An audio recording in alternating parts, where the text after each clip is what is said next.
නිතරම සිංහලෙන් කතා කරන වාක්‍ය අපිට ඉංග්‍රීසියට හරවා ගන්න පුළුවන් වුණොත් ඉක්මනින් අපිට ඉංග්‍රීසි කතා කරන්න පුරුදු වෙනවා. වැඩි කාලයක් යන එකක් නැහැ. ඉක්මනට අපිට ඉංග්‍රීසි කතා කරන්න පුළුවන් වෙනවා. ඒක නිසා ඉවර වෙනකම් බලන්න මේ වීඩියෝ එක. ඒ වගේ ලස්සන වාක්‍ය තමයි මම ගෙනල්ලා තියෙන්නේ.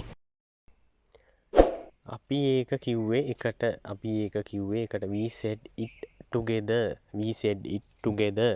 අපි ඒක කිව්වේ එකට කියලා කියන්නේ යාළුවෝ දෙන්නෙක් එකතු වෙලා මොකක් හරි විස්තරයක් කියනවා කාට හරි දෙන්නෙක් එකතු වෙලා තමයි මේක කියන්නේ.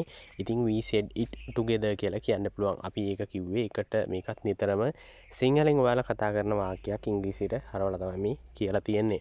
මට ඔයා කිව්ව දේ ඇහුනේ නෑ. I didn't hear what you said. මට ඔයා කිව්ව දේ ඇහුනේ නෑ. සමහර අය කතා කරන දේවල් අපිට පැහැදිලිව ඇහෙන්නේ නෑ. ගොඩාක් අය හිමීට ස්ලෝ මෝෂන් තමයි කතා කරන්නේ. එහෙම වුණාම ඇහෙන්නේ නෑ. එහෙම වුණාම ඔයාට කියන්න පුළුවන් මේ වාක්‍ය ඉංග්‍රීසියෙන් I didn't hear what you said. I didn't hear what you said. Hear කියලා කියන්නේ ඇහෙනවා කියන එක. I didn't hear what you said. ඔයා කිව්ව දේ. I didn't hear what he said. එයා කිව්ව දේ මට ඇහුනේ නෑ. අන්න වාක්‍ය වෙනස් කරලා කිව්වා. I didn't hear what he said. එයා කිව්ව දේ මට ඇහුනේ නෑ. I didn't hear what she said. මට ඇහුනේ නෑ එයා කිව්ව දේ. ඇය කිව්ව දේ මට ඇහුනේ නෑ. මොනවා හරි දෙයක් කර ලැජ්ජා හිතන දෙයක් වගේ කිව්වොත් එම they exchange glances. එයාලා එකිනෙකා දිහා බැලුවා. එයාලා එකිනෙකා දිහා බැලනවා. අපි එකිනෙකා දිහා බලන අවස්ථා තියෙනවනේ කවුරු හරි මොනවා හරි කිව්වම දෙන්නට දෙන්න මූණ බලා ගන්නවා. They exchange glances. එයාලා එකිනෙකා දිහා බැලුවා.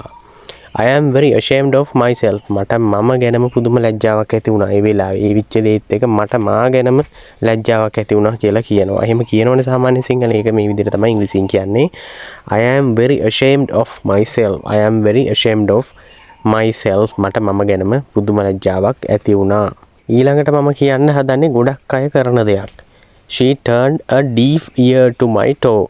එයා මගේ කතාව නෑහුණා වගේ හිටියා. ගොඩක් දුරට කායින් හරි කීයක් හරි ඉල්ල ගන්න නැති බැරි මොහොතක ඉල්ල ගන්න ගියාම උදව්වක් ඉල්ල ගන්න ගියාම මොකක් හරි වැඩක් කරව ගන්න ගියාම එයා කියන දේ ඇහෙන්නේ නෑ වගේ නෑහුණා වගේ ඉන්නවනේ. ඉතින් ඒ වගේ වෙලාවට අපිට මේ විස්තරي තව කෙනෙක් එක්ක කියන්න පුළුවන්. She turned a deaf ear to my talk. She turned a deaf ear to my talk කියලා කියන්න පුළුවන්.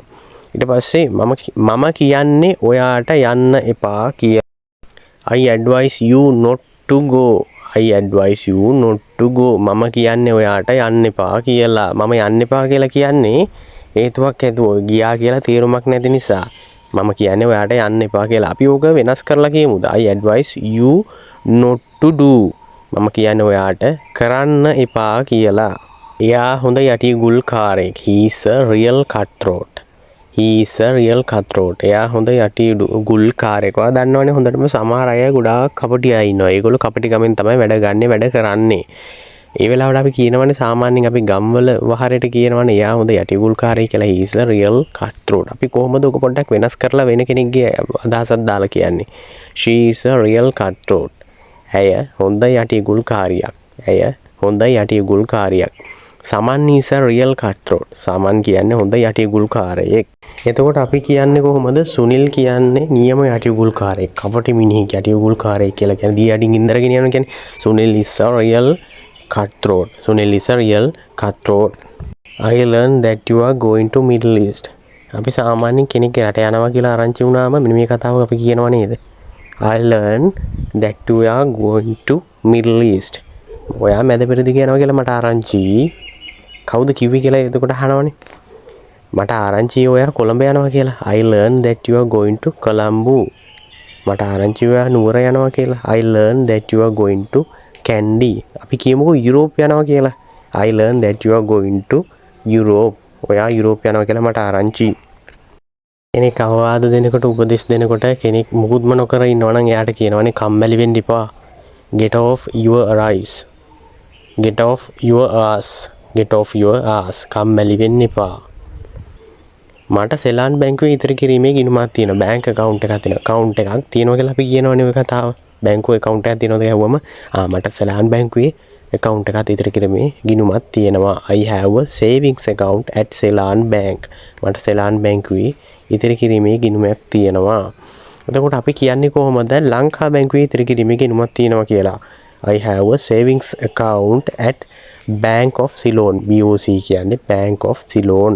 ඔන්න දැන් ඔයා හිතන්න හොඳම උදාහරණේ ඔයා යනවා කතරගම යන්න. බුත්තල කතරගම පාරේ කතරගම යන්න යනවා. ඒ යන වෙලාවට අලි ගොඩක් ඉන්නවනේ ওই පාරේ මැද්දේ. අලි ඉන්නවනේ. අලි යන වෙලාවට ඔයාගේ කායකට හොඬ වැල දැම්ම අලියා දැම්මට වැදුනේ නැහැ හොඬ වැල දැම්ම එක. හොඬ වැලෙන් ගැහුව එක වැදුනේ නැහැ කායකට. ඔයා කොහොම හරි අන්තිමේ 99න් බේරුණා. අන්න ඒ වගේ ලාවට කියනෝනේ අපි 99න් බේරුනේ. I had a narrow save. මම 99න් බේරුනේ. I had a narrow save.